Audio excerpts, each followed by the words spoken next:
Aquesta llei no altera el mercat, limita les rendes que es poden demanar, però no a un preu intervencionista, sinó a un preu que ja és de mercat. No altera el mercat. El que fa és evitar que es desboqui.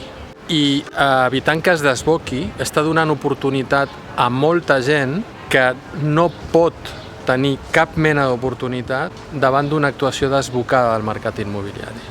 Aquesta llei sorgeix d'un context de desordre, una ignorància total a unes lleis urbanístiques prèvies que estableixen com ha de ser el desenvolupament urbanístic de les nostres ciutats. L'actuació del mercat està provocant l'incompliment d'aquesta funció d'ordenació de les ciutats perquè el mercat està posant preus tan alts que està provocant dues conseqüències prohibides en l'ordenació sostenible.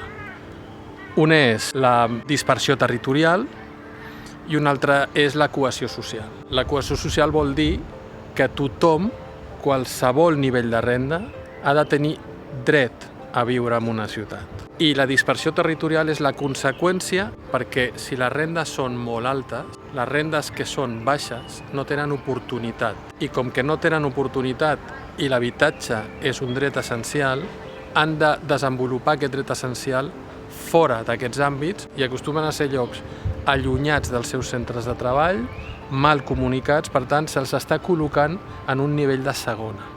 La resposta dels agents econòmics ha estat doble. Ells el que han intentat és buscar el màxim aprofitament econòmic possible de l'ús de l'habitatge.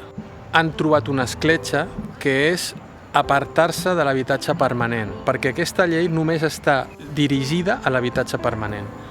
Llavors han anat a l'habitatge de temporada. Ja ho han fet de dues formes. Una, de forma fraudulenta, és a dir, simulant contractes d'habitatge sota l'aparença d'un habitatge de temporada, la qual cosa és il·legal, i l'altra cosa és canviant el model de negoci. Dir, ja no m'interessa fer habitatges permanents perquè tinc la limitació, per tant, busco en un altre segment l'habitatge de temporada.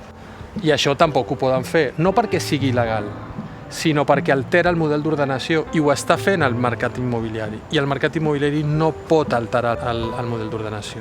El que pot fer l'administració davant d'aquesta situació és utilitzar les eines que ja té, les eines que li dona l'urbanisme.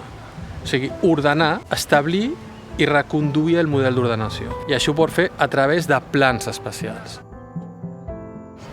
Jo sóc dels que pensa que aquesta llei és una eina més, imprescindible, però una eina més per acabar amb la crisi de l'habitatge. Però no és l'eina definitiva. Cal, jo insisteixo molt, actuar des de les eines que ens dona l'urbanisme.